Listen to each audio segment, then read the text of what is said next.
Hello, everyone. My name is Jess Schwade, and I am the grant writer and administrator with Asian Women's Shelter. And today I'm going to do a presentation as part of the AWS Life Skills workshops.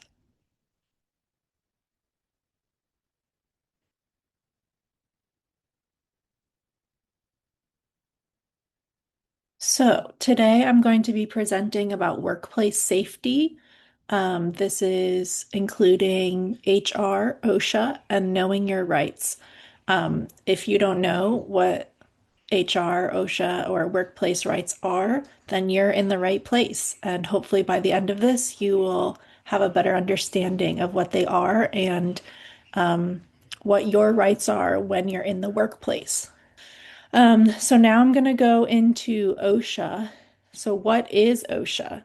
OSHA stands for the Occupational Safety and Health Administration. So this is an official agency that is part of the United States Department of Labor. So the United States Department of Labor is a federal department run by the United States government. And what does OSHA do and why is it important? So OSHA was created to assure safe and healthy working conditions for all working people. And they create safety standards that all workplaces must follow. And they conduct workplace safety inspections to make sure companies are following the rules. So the main idea is that OSHA is there to keep you safe. They are there to prevent you from getting injured, and to make sure that when you go to work every day, you come home and you're fine and you can keep going back to work the next day and the next day and the next day. So, one thing to note about specifically in California is that California has its own specific OSHA plan. So there's the federal regulations. So the United States government says this is what the safety and health regulations are at the national level. And then California said, okay, we take those and we want to make them more specific and actually give the workers more protection than the ones at the federal government level do. And so California has created its own state plan, OSHA. And so this is approved by the federal government, and the federal government monitors these state plans as well and provides a bunch of the funding for these state plans. And they're required to be at least as effective as the federal plans, and California's OSHA plan is more effective. So in your job, you're going to be that workplace is held to the standards of OSHA in California. And the one thing to note about OSHA is that it does not cover you if you're self-employed.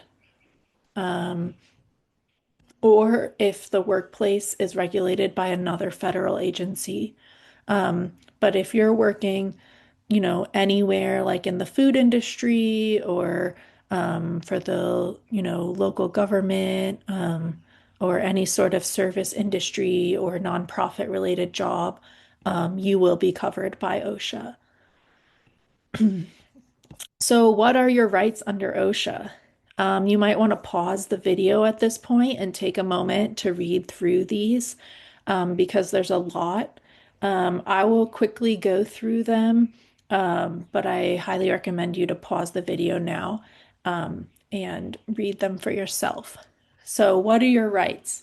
By law, all employers, so that's the organization, the workplace, must provide their workers with a workplace that does not have serious hazards, and they must follow all OSHA safety and health standards.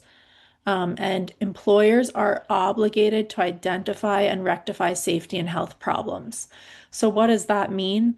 That means that your workplace must provide a safe workplace, that they must follow all OSHA safety and health standards, and that if there is any sort of safety or health issue at the workplace, the the employer must tell you about that issue and then also must create a plan to make sure that issue no longer is a problem. So underneath that top part, you'll see there's some specific rights that you have, and those are all to protect you. So that's about making sure working conditions do not pose a serious harm to you, you have the right to file a complaint, a confidential complaint with OSHA.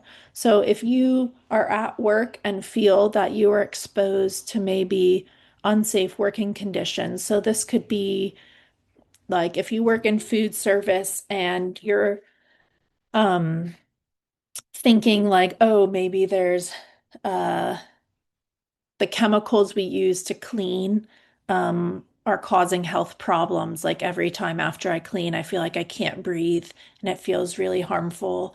And I told my supervisor maybe we shouldn't use these cleaning chemicals anymore. And they said, no, it's fine.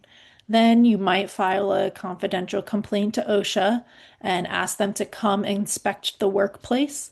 And then they can come. They won't tell, they won't tell your supervisor. They won't tell anyone that you're the one who has filed the complaint.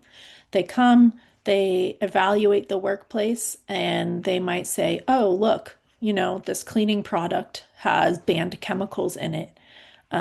You're no longer allowed to use this cleaning product. You have to get a cleaning product that meets OSHA standards. Um, in general, when you start a job, you have to receive information about any sort of safety hazards and any methods that you're supposed to use to prevent harm. So that could be training about, um, again, if you're in the food industry, like where are the fire extinguishers? What happens if there's a grease fire? Um, if you're supposed to wear gloves, then you should be wearing gloves. These are all things that you should be told when you start the job. Um, and the training about these hazards and the methods to prevent harm must be conducted in a language that you understand. So if they are only providing the training in English, that's a violation of your rights, and you can file a complaint about that, or you can report it to HR. Um, so the rest of these are about receiving if there have been work-related injuries at the workplace, you can ask for those records so that you are aware of things that might have happened, and you have access to your own workplace medical records. Um, if there is an OSHA inspection, you have the right to speak in private with the inspector. You can file a complaint, and you're not allowed to receive any sort of retaliation for filing that complaint. So if you file a complaint about there being hazardous chemicals at your workplace, OSHA comes and finds the workplace is in violation.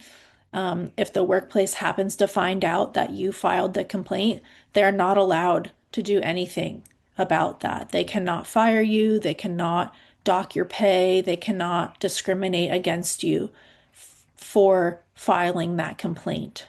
And you can't be punished for doing that.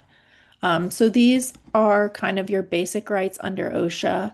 Um, Definitely pause and read them if you haven't.